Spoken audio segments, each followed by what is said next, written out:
시인의 감성을 가진 따뜻한 정치인. 도종환 의원의 인생책은 무엇일까? 파커 파머의 비통한 자들을 위한 정치학이라는 책입니다. 여야가 늘 대치하고 갈등과 대립이 반복되고 그러는데 이 갈등 문제를 어떻게 해결할까라는 고민 같은 걸 하다 이 책을 읽어봤더니요. 갈등이 있는 것이 민주주의 사회에서 너무 당연한 거고 그 갈등을 어떻게 사회 발전의 동력으로 전환시켜 나갈 것인가, 이게 정치력이다 하는 얘기를 이 책을 통해서 다시 한번 생각하게 되었어요. 갈등을 푸는 게 정치력이다. 그럼 어떻게 정치력을 키울 것인가. 그리고 민주주의란 무엇인가에 대해서 많이 생각하게 하는 책입니다. 도종환 의원의 인생책. 비통한 자들을 위한 정치학을 만나보자. 더 적극적으로 정치에 대한 관심을 가지게 된 그 전의 계기는 노무현 대통령의 서거. 네. 전직 대통령을 벼랑 끝으로 몰아서 산산이 부서지게 만들고 네. 그 비통함을 넘어서서 무엇을 어떻게 해야 할 것인가, 이 사회를 어떻게 할 것인가, 이 나라를 어떻게 할 것인가, 상처받은 사람들을 어떻게 할 것인가, 나는 무엇을 할 것인가, 이런 고민들이 있었던 거고요.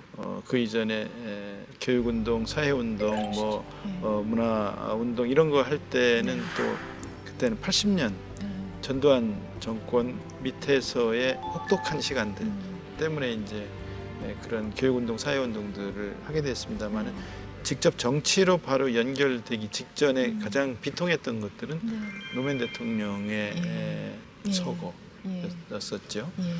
다시는 이런 일이 일어나지 않도록 하려면 어떻게 할 것인가. 그다음에 이루지 못한 가치, 노무현 대통령이 이루지 못한 가치, 노무현 대통령이 추구했던 정신을 구현하려면 어떻게 할 것인가. 나는 어떻게 할 것인가, 우리는 어떻게 할 것인가, 이런 것들이 이제 정치 쪽에서 어떤 역할을 맡게 되는 계기가 되었다고 할 수 있겠습니다. 당신으로 인해 우리들이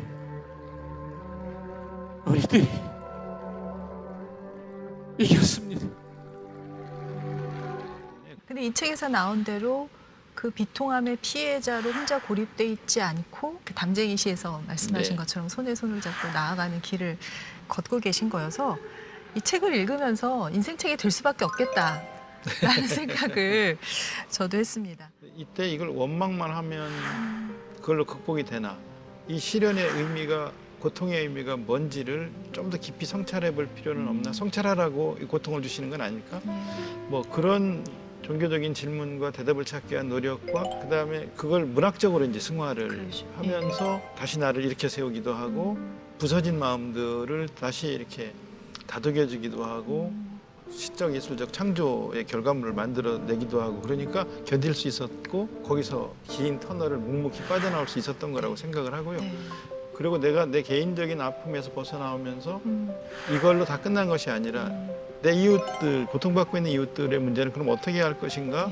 그 고민이 결국 이제 실천을 고민하게 하고, 그 실천이 피하다가 한 7, 8년 전부터는 이제 정치적인 역할까지를 맡게 되는 대로 이어졌다고 생각을 합니다.